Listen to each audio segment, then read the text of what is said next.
आज हम लोग पढ़ेंगे present imperfect tense. Present imperfect tense यानी इनका दो नाम है, एक है प्रेजेंट इम्परफेक्ट टेंस और दूसरा नाम है प्रेजेंट कंटिन्यूअस टेंस। तो दो नाम से हम इसको जानते हैं, एक नाम प्रेजेंट इम्परफेक्ट है, दूसरा नाम प्रेजेंट कंटिन्यूअस टेंस। इम्परफेक्ट का मतलब अपूर्ण होता है और कंटिन्यूअस का मतलब लगातार। तो इसके बारे में हम लोग पूरी डीपली से ज्ञान अर्जन करेंगे। तो जिस हिंदी वाक्य के अंत में रहा है या रही हूँ या रहे हो आदि लगा रहे तो उसे प्रेजेंट इम्परफेक्ट टेंस कहते हैं। तो कहने का मतलब जिस हिंदी वाक्य में रहा है, रही है, लगा रहे, मान लीजिए ये पूरा क्या है, ये देखिए पूरा वाक्य है, तो इसको क्या रहा रही है, तो पता चल रहा है कौन सा टेंस है, प्रेजेंट इम्परफेक्ट टेंस। इससे पहले हम लोग पढ़ा दिए थे, जैसे मैं आम आम खाता हूँ, मैं आम खाता हूँ, तो ये कौन सा टेंस होगा, मैं आम खाता हूँ, तो ये कौन सा टेंस होगा, ये प्रेजेंट इम्परफेक्ट टेंस नहीं होगा, ये प्रेजेंट इंडेफिनिट टेंस होगा। ताते से पता चल रहा है हर टेंस का पकड़ना कहाँ से, वाक्य के अंत में, ठीक है, और वाक्य के अंत में ही पकड़ना चाहिए। तो इसको क्या कहेंगे, इसको हम नहीं कह सकते हैं प्रेजेंट इम्परफेक्ट टेंस, इसको क्या कहेंगे, प्रेजेंट इंडेफिनिट टेंस या सिंपल प्रेजेंट टेंस के तहत आ गया। ये दोनों हिंदी में ही हमको करना है, सीखना है। और इसका नाम क्या है, इसका नाम क्या है, प्रेजेंट कंटिन्यूअस टेंस बोलिए और चाहे प्रेजेंट परफेक्ट टेंस बोलिए, दोनों टेंस, दोनों का बात एक ही हुआ जैसे। तो इसको कैसे पहचानेंगे, वाक्य के अंत में ये पूरा क्या है, ये आपको जो दिख रहा है ये पूरा वाक्य है, ये पूरा क्या है, वाक्य। और ये रहा रही से कौन सा टेंस में पता चल रहा है, तो कौन सा टेंस में चल रहा है, तो रहा है रही में चल रहा है कि प्रेजेंट परफेक्ट टेंस है, प्रेजेंट परफेक्ट टेंस है। और मैं आम खाता हूं, तो ये कौन सा है, प्रेजेंट इंडेफिनिट टेंस। इसको मैंने पहले ही वीडियो में पढ़ा दिया था, ठीक है। तो ये सबको अब सबसे पहले मुद्दा उठता है, यहाँ तक हम लोग जान गए कि हम पहचान गए कि इसका पहचान गए कि कौन सा टेंस है, प्रेजेंट परफेक्ट टेंस, और ये कौन सा है, ये तो अलग, ये पहले हम पढ़ चुके हैं, ठीक है। तो इसको बनाने का सबसे पहले क्या है, तो सबसे पहले ये सब्जेक्ट है, सब्जेक्ट इसका क्या लेंगे, इसका वर्ब का हमेशा वर्ब, इसका ये क्या हो जाता है, इंग्लिश आई हो जाता है, इसका आई हो जाता है, आई के साथ इसका ट्रांसलेशन क्या हो जाता है, फिर इसका ट्रांसलेशन करेंगे एम, इसका ट्रांसलेशन क्या करेंगे, एम हो जाएगा। और खाना का इंग्लिश क्या होता है, ईट, EAT ईट। और रहा का इंग्लिश ING होता है। यानी जितना भी हम प्रेजेंट पढ़ेंगे या पास्ट पढ़ेंगे, प्रेजेंट और इम्परफेक्टनेस जितना भी पढ़ेंगे, प्रेजेंट में भी पढ़ेंगे, पास्ट में पढ़ेंगे, फ्यूचर में, तो रहा का इंग्लिश क्या हो जाता है, ING। तो ये क्या होगा, वर्ब का चौथा रूप हो जाता है। तो वर्ब का चौथा रूप हो जाता है IM, इसका ट्रांसलेशन आई हो गया, हूँ का ट्रांसलेशन हो गया ईट का खाना, और ये लगा दिए तो वर्ब का कुम्मा रूप हो गया, ये वर्ब का चौथा रूप हो गया, ठीक है, ये वर्ब का चौथा रूप हो गया। तो I am eating a mango, MANGO, I am eating a mango, I am eating a mango, तो ये वर्ब का कुम्मा रूप हो गया, चौथा रूप। तो ये ध्यान में रखिएगा, प्रेजेंट इम्परफेक्ट टेंस जितना भी आएगा उसमें हमेशा वर्ब का कुम्मा रूप लगेगा, हमेशा वर्ब का चौथा रूप लगेगा।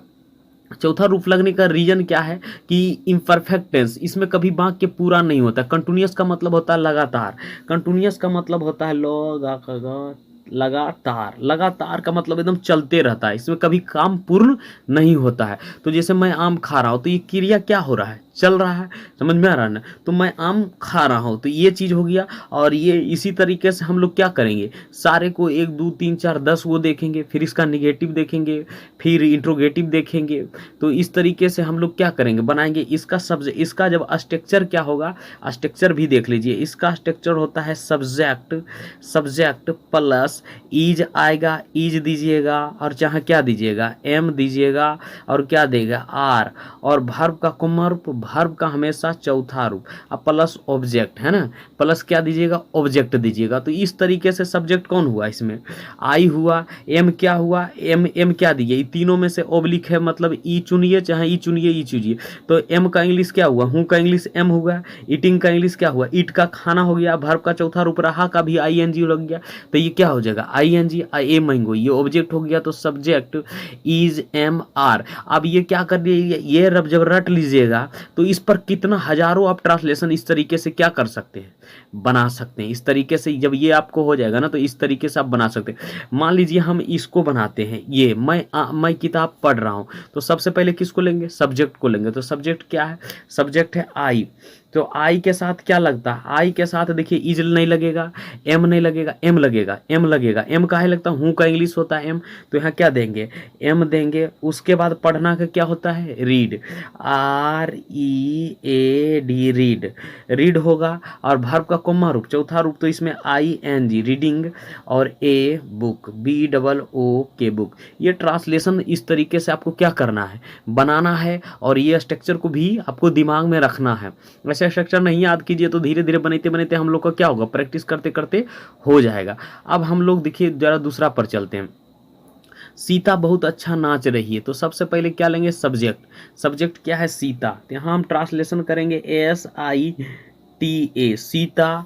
और सीता हो गया, सीता जब ले लिए तो इसमें साथ क्या लेंगे, ईज लेंगे। है का इंग्लिश क्या होता है, आप यहाँ भी देखिएगा, ईज MR, तीनों में सेलेक्ट करिए तो क्या सेलेक्ट करेंगे, ईज। और डांस का क्या, नाचना के क्या होता है, डांस, DANC। ई नहीं देंगे, ई नहीं देंगे, एजा खाली ई नहीं हटा के, और ING, very, VERY, very well, बहुत अच्छा से, वी, तो WELL, वेरी वेल, वो बहुत अच्छा से नाच रही है। Sita is dancing very well, इसका ये ट्रांसलेशन हो जाएगा। और उसके बाद 4 नंबर में क्या कह रहा, तुम्हारी माँ खाना बना रही है। तुम्हारी माँ खाना बना रही है, तो सबसे पहले क्या करेंगे, तुम्हारी माँ, तो योर मदर, इसका ट्रांसलेशन करेंगे वाई। योर किसका होगा, यूज का, और मदर का क्या होगा, MO और T और H और ER, योर मदर हो गया। इसका दोनों की योर मदर, ईज लगेगा, रही है तो एक ही माँ है तो ईज लगेगा। खाना बनाना के क्या होता है, कुक, COO, कुक। और रहा रही है तो क्या हो जाएगा, ING। और खाना बनाना, खाना बनाना, कुकिंग होगा, खाना बनाना क्या है, खाना बनाना कुकिंग, और कुकिंग हो जाएगा, और फूड हो जाएगा, खाना बना रही है, FOOD, फूड मतलब भोजन बने, मेरी माँ खाना बना रही है, कुकिंग फूड यानी खाने न बना रही है, तो फूड भी दे दे, my mother, your mother is cooking food. यहाँ तक समझ में आ गया। अब मैं पुस्तक पढ़ रहा हूँ, अब क्या कह रहा है, मैं पुस्तक पढ़ रहा हूँ, ये तो मैं पुस्तक पढ़ रहा हूँ, तो सबसे पहले क्या हो जाएगा, आई हो जाएगा। उसके बाद क्या लेंगे, एम, शायद ये बना चुका हूँ, IM। और वर्ब का इसका क्या होगा, रीड, READ, रीड। रहा रही है तो ING। और ए बुक, BOOK, बुक। समझ कर उम्मीद करते हैं कि आप लोग समझ में आ गया होगा। उसके बाद 6 नंबर में देखेंगे, 6 नंबर में क्या कह रहा है, 6 नंबर में कह रहा है वह पटना से आ रहा है, वह पटना से आ रहा है। तो सबसे पहले सब्जेक्ट क्या है, ही, थर्ड पर्सन सब्जेक्ट है, ही के साथ क्या लगेगा, इज। और उसके बाद क्या है, ही इज। और आना के क्या होता है, कम, COM, लेकिन ई नहीं देंगे, ING, कमिंग। और फ्रॉम, FROM, फ्रॉम, कहाँ से आ रहा है, पटना, PATNA, पटना से आ रहा है।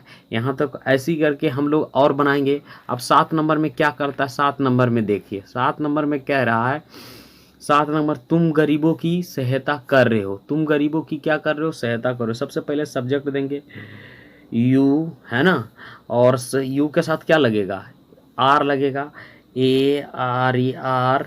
और मदद करना क्या होगा, हेल्पिंग, HEL। और P, और वर्ब का चौथा रूप रहा रही है तो ING, आई, हेल्प द।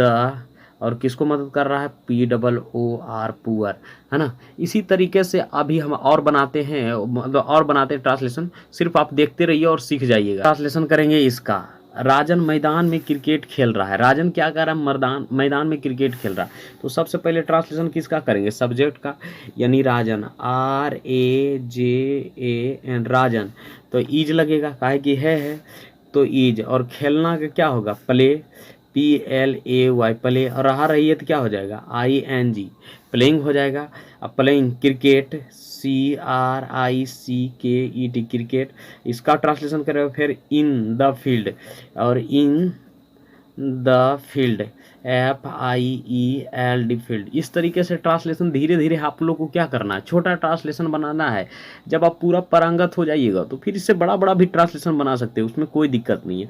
तो सबसे पहले क्या है, वे लोग उपन्यास पढ़ रहे हैं, तो वे लोग उपन्यास पढ़ रहे हैं, तो सबसे पहले क्या दीजिएगा, वे लोग उपन्यास, तो क्या दीजिएगा, दे, THUI, दे, और क्या करा, उपन्यास पढ़ रहे हैं, तो दे के साथ क्या लगेगा, आर लगेगा, आर, और पढ़ना के क्या होता है, रीड, READ, रीड, और ING लगेगा, काहे कि रहा रही का इंग्लिश ING होता है, और रीड ए नोवेल, NOVEL, नोवेल का मतलब उपन्यास होता है, ठीक है।